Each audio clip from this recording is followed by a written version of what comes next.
नाही नाही, मला 3च कशाला, मला वाटतं अजून चौकशी होईल. मी तुम्हाला काय म्हटलं, थोडासा वेळ द्यावा लागेल. आता किती अकाउंट काढलेत आणि किती कोटींचे काय व्यवहार केलेत हे नाही, मी काय म्हणते, ज्याचे पण असतील, कोणीही असेल, कितीही मोठा माणूस असेल आणि त्याची जर लिंक कुठे लागली, तुम्ही देवेंद्रजींना सगळेजण ओळखता, फार चांगल्या पद्धतीने ओळखता आणि महिला आणि मुलींच्या अत्याचाराच्या बाबतीमध्ये ते तर कुणालाच सोडत नाही. त्याच्यामुळे कितीही मोठा माणूस असू दे, त्याची लिंक जर तिथपर्यंत लागली तर तो गेला. एवढं तुम्ही माझं वाक्य आज रेकॉर्ड करून ठेवा. त्यामुळे जिथे जिथे लिंक लागणार त्या सगळ्यांवरती नुसती कारवाई नाही, कठोर कारवाई होईल आणि अशी कारवाई होईल, एक्झाम्पल सेट होईल.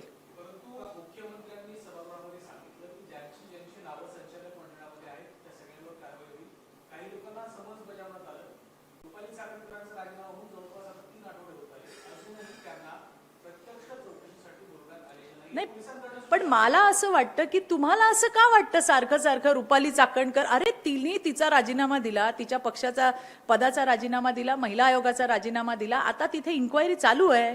त्यामुळे एक एक इन्क्वायरी, मी तुम्हाला काय म्हटलं, जिथे लिंक लागणार तिथे बोलवलं जाणार. आताची लिंक कदाचित तिच्या बहिणीची लागली असेल म्हणून तिच्या बहिणीला बोलवलं असेल. अजून तपास चालू आहे. तपास संपू द्या रे. अरे रुपाली चाकणकरला जर वाचवायचं असतं तर तिला राजीनामाच द्यायला नसता लागला. लोक काय बोलतायत त्याच्याकडे लक्ष देऊ नका. मी तुम्हाला पुन्हा एकदा सांगते, विरोधकांचं कामच आहे बोंब मारणं. आता जर आम्ही जंत्री वाचली ना तर इथं दिवस कमी पडेल. पण मी मगाशी काय म्हटलं, मला इथं राजकारण करायचं नाहीये. मला हे म्हणायचंय, मुख्यमंत्र्यांवरती विश्वास ठेवा. निश्चितपणे यामध्ये ज्याची ज्याची लिंक लागेल ते सगळ्यांच्या चौकशा होतील.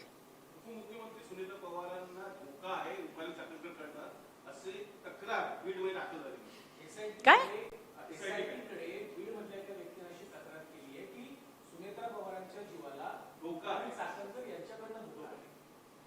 आणि मी तुमच्याचकडनं ऐकते असं काही चाकणकरांकडे. पण मला असं वाटतं की ज्यांनी कोणी असं म्हटलं असेल, मी ऐकलं पण नाहीये, मला बातमी माहिती पण नाहीये, पण असं जर कोणी जर असं जर कोणाचं म्हणणं असेल तर काय त्याच्याकडे पुरावे असतील. आता तोंडाने तर मीही काही बोलू शकते, कोणी कोणाला फोन करून काही सांगू शकतं. जसं मी तुम्हाला सांगितलं की त्या नाशिकच्या आंतरराष्ट्रीय कंपनीतले मला खूप लोकांचे फोन आले, पण त्या बोलण्याला अर्थ काय, बेस काय आहे. त्यामुळे खरंच काही असं असेल आणि जर कुणाकडे काही पुरावे असतील तर त्यांनी त्या पोलिसांकडे द्यावे. पोलीस त्याची छानबीन करतील. उगाच मला असं वाटतं की काहीतरी उधळून काहीतरी सनसनाटी त्या ठिकाणी निर्माण करणं हे काही योग्य नाही. सुनेत्रा वहिनी या आपल्या राज्याच्या माननीय उपमुख्यमंत्री आहेत आणि त्यांच्याबद्दलचं असं विधान हे मला वाटत नाही योग्य आहे. पण तरी जर असं काही असेल, असं जर समोरच्याचं म्हणणं असेल तर त्याने ते त्या पोलीस ऑथॉरिटीकडे द्यायला हवं.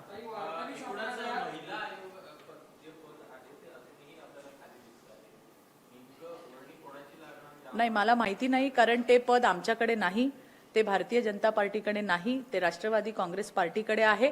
त्याच्यामुळे तिथे कुणाला बसवायचं, कधी बसवायचं हा पूर्णपणे निर्णय हा राष्ट्रवादी काँग्रेस पार्टी, सुनेत्रा वहिनी त्याच्या प्रमुख आहेत आणि त्या त्याच्याबद्दल निर्णय घेतील.